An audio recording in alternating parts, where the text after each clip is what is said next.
What you've just looked at on the thumbnail of this YouTube video is not a concept drawing, nor is it a hasty mock-up. What it is the future of AFC Bournemouth, a brand new redeveloped stadium, ready to welcome in nearly double the amount of fans into our spiritual home at Dean Court. Bill Foley, he came into the club and he said things. He said things about reaching new targets on and off the pitch. I mean, last season, we had a club record points total in the Premier League, our joint best ever finish. We also built a state-of-the-art performance centre, which is one of the best in the Premier League. And last night, we formally recognised the need to expand with something tangible to look at, an open evening for local residents to take a look and ask questions about the Vitality Stadium. Now, I went down to this representing the Queen's Park, who we are proud to be supporting once again this season, the spiritual home of AFC Bournemouth fans on a match day, and there were hundreds of others there who live locally. Some supporters, some not, but all going with the aim of learning about exactly what the club plans to do. In this video, I'm going to react to the 3D CGI animation that the club released last night. I'll be taking a look at some of the photos that have been published by the club. I'll be sharing my own, plus I'll convey some of the information that I learned at the event last night through chatting to specific people. And look, wow, this is happening. But before we get going, as ever, it's just worth me saying thank you so much for all the support that we've recently had on all our coverage documenting AFCB, whether it's stuff on the pitch or off it. Our aim as a channel, it's always to represent the fan experience of being a cherry, as well as conveying the excitement and documenting the things that are happening off the pitch too. Unlike a number of channels these days, you notice when you go around YouTube, a lot of people sit at home. We go to games and we take you with us, and that's what we think makes us a little bit different. So if you want to be part of it as a Bournemouth fan or just as an outsider looking in, then I'd love it if you could subscribe to us, because your support means the world. Plus, of course, we'll be keeping you updated on this beautiful stadium. Right, let's watch this video then. So look, we got a lovely swooping shot from Bournemouth Pier here, and look, the stadium is actually pretty close to the beach. If you're not from around here, it's about a 25-minute stride to Boscombe Pier. But anyway, let's see what we've got with the new one. And wow, just to back up what we said on the last video, it's an increased height north stand and east stand, and a big south stand, and also a main stand that is to be refurbished, but not necessarily having any more seats yet. The first thing you'll notice is it's just got an improved aesthetic. The external silver cladding, it gives the place a really classy feel, I feel here. And you'll see a black perimeter fence on the video. Now that is going to be where the turnstiles are, so they won't actually be part of the stadium building itself. But once you're in, and you can walk anywhere. At half time, if you're in one stand, you can meet up with someone else who's in another. And because of all the security, pat downs, wanding, all that stuff will have been done on the perimeter, getting to your seat, where if you're in the fan zone or just having a beer on the concourse, it will be easy. You'll be straight in, no queuing. That's what we like to see. Now, within the perimeter is a fan zone.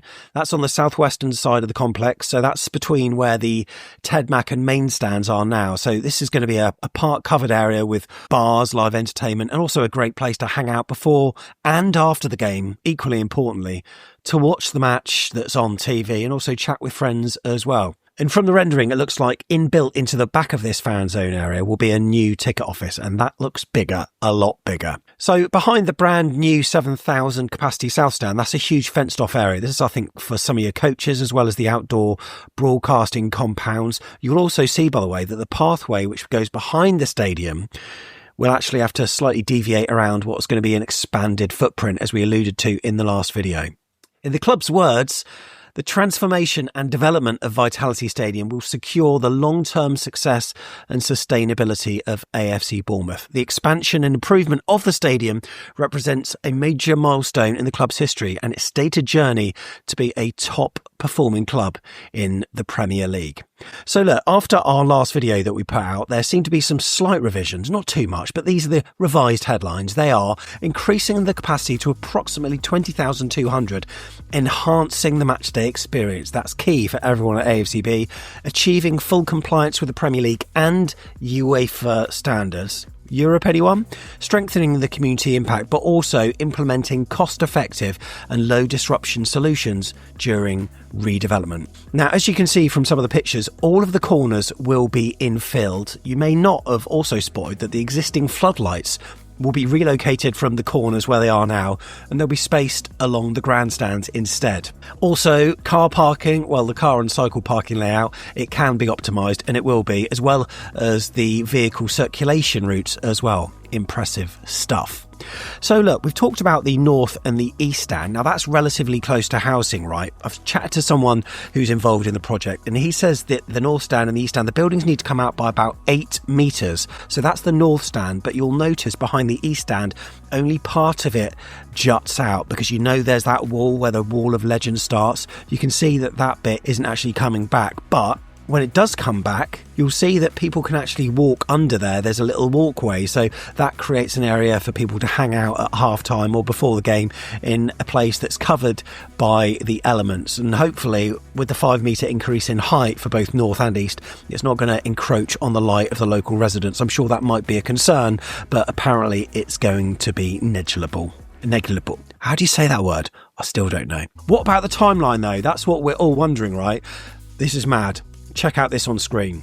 So, the works, new stadium perimeter fence line and turnstiles, the ticket office, small-scale extensions to the west stand, internal refurbs of the east and west stands. That is timescaled March 2026. The new south stand and infilling the corners, my God, August 2026. You know what that means? Next season. So what I'm assuming is that they might have to, if we've got a home game for like game number 2, maybe we can play that away, perhaps just bide us more time. Perhaps towards the end of this season we'll look to move one of the home games that we've got and maybe swap it for an away one, we don't know, just to give us a little bit more time.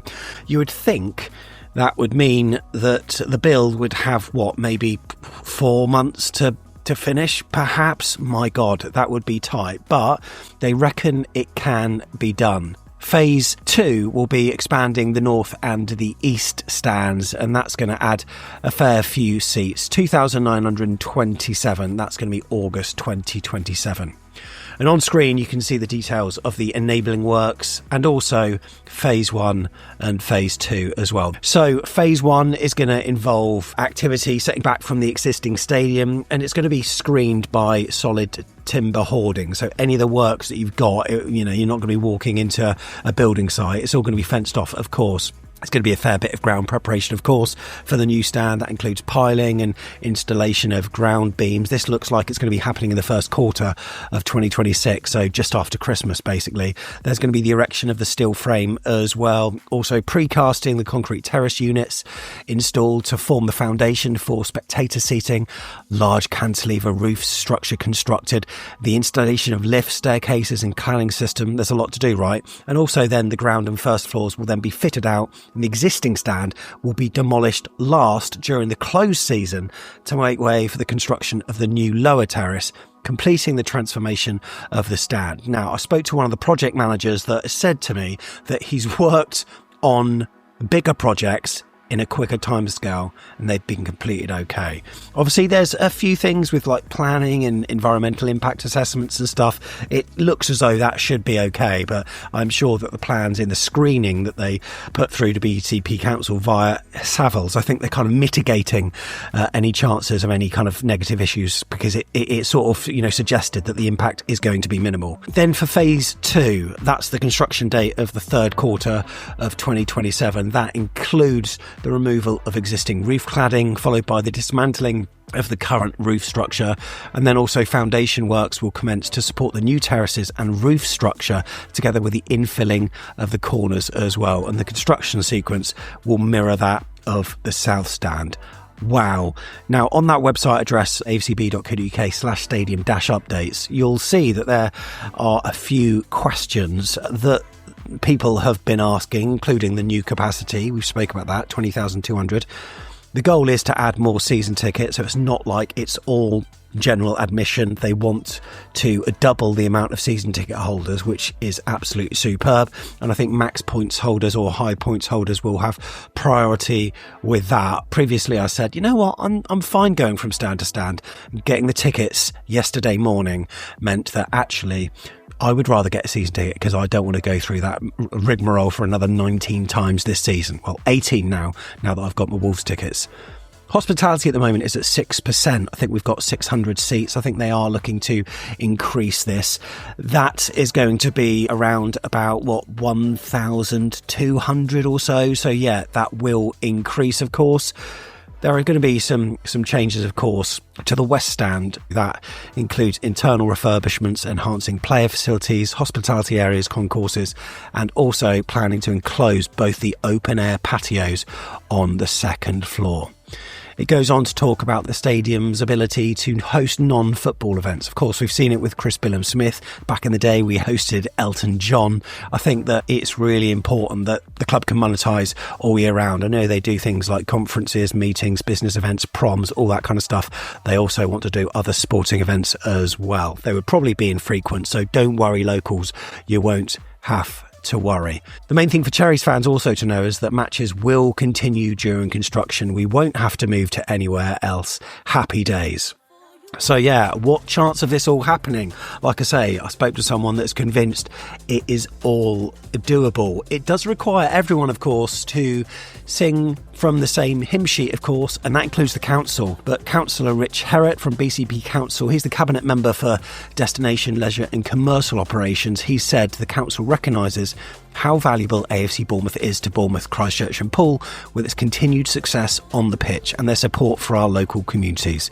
We have a positive relationship with the football club and have enjoyed, like many, their recent successes on the pitch. We look forward to working with them on their plans to invest in the area and improve the matchday experience for fans at the Vitality Stadium via the appropriate planning and democratic processes. So, things look bright, right? I mean, the vibe felt really positive at that event. Even from the conversations I had with local residents, it seemed to be a thumbs up. Of course, there are some concerns, environmental concerns, but also the roads as well. They are busy on a match day, but one resident I spoke to said in some ways their roads, it can't really get busier because it's busy enough as it is. It's not like cars are going to double park, right?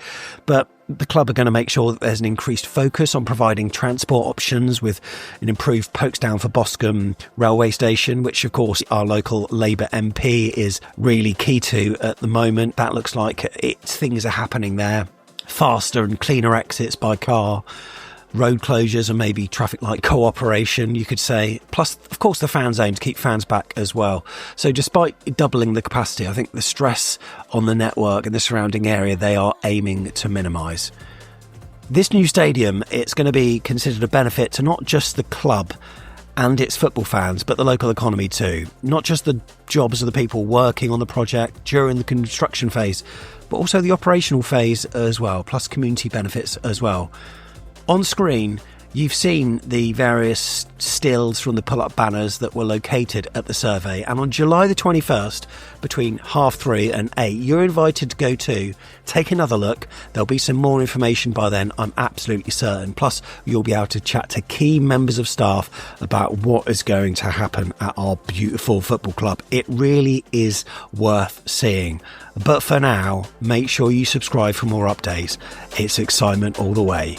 You Reds. Oh my God, this is happening. And my love for you.